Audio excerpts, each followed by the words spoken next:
ओंकार स्मरण।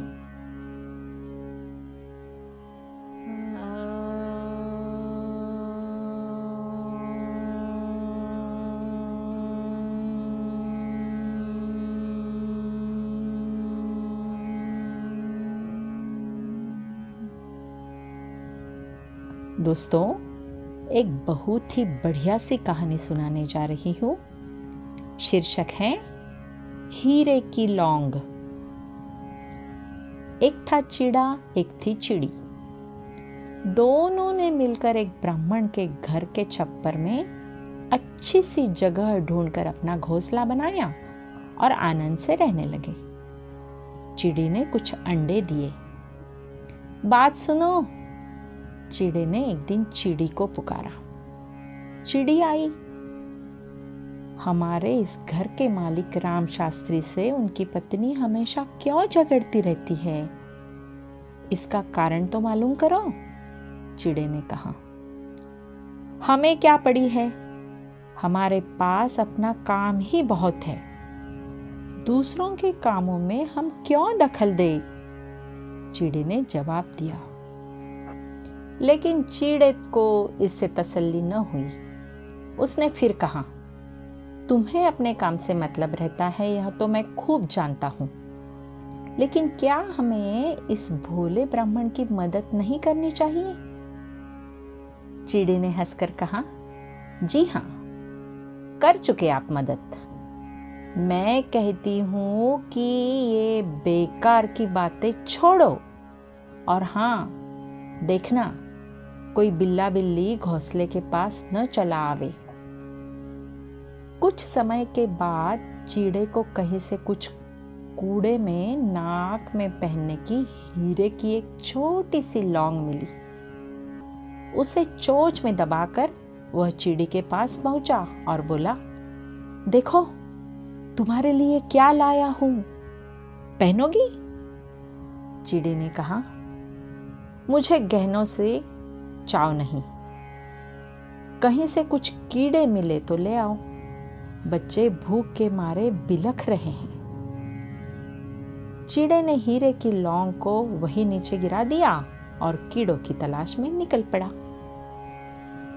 राम शास्त्री की पत्नी जब घर में झाड़ू दे रही थी तो उसने देखा कि एक चमकती हुई लौंग नीचे पड़ी है।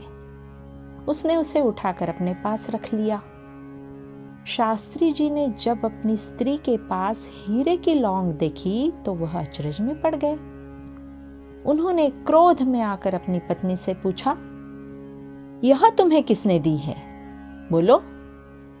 स्त्री ने जवाब दिया, कल झाड़ू देते समय मुझे यह फर्श पर पड़ी मिली। तुम यह सब क्या कह रहे हो? यह सुनकर राम शास्त्री बोले, तो पहला काम हम यह करें कि इसे गांव के पटवारी को सौंप दे। अगर कल कहीं पुलिस घर में तलाशी लेने आ पहुंची तो मैं कहीं भी मुंह दिखाने लायक नहीं रहूंगा।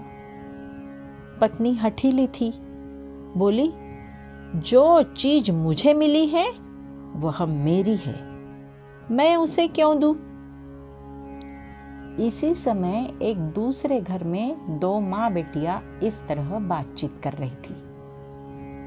नहाते समय मैंने उसे उतार कर रख दिया था। हमारी नौकरानी तो, माँ तुम जानती ही हो, बुद्धू है। उसने कचरा निकालते समय उसे भी कहीं फेंक दिया होगा। लक्ष्मी ने अपनी माँ से कहा, पहले अच्छी तरह सब जगह ढूंढ लो। पिताजी से अभी मत कहना कि लौंग खो गई है, नहीं तो वह बहुत नाराज होंगे। पार्वती देवी ने अपनी लड़की को समझाया।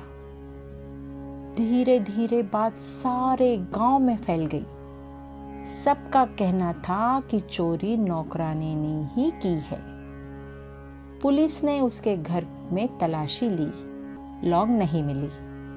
राम शास्त्री की पत्नी को डर के मारे तेज बुखार चढ़ाया। शास्त्री जी का दिल धड़कने लगा, लेकिन खैर हुई कि उनके घर में न कोई पूछने आया न तलाशी हुई। देखा तमाशा? चिड़े ने हंसकर चिड़ी से कहा। तुम्हें तो बस मजाक सूझ रहा है। बेचारी ब्राह्मणी तो तभी से बुखार में पड़ी है। मुझे तो डर लग रहा है कि कहीं मर न जाए, चिड़ी ने उत्तर दिया। यह सब तुम्हारे ही कारण हुआ है, चिड़े ने ताना देते हुए कहा। मैं क्या करती?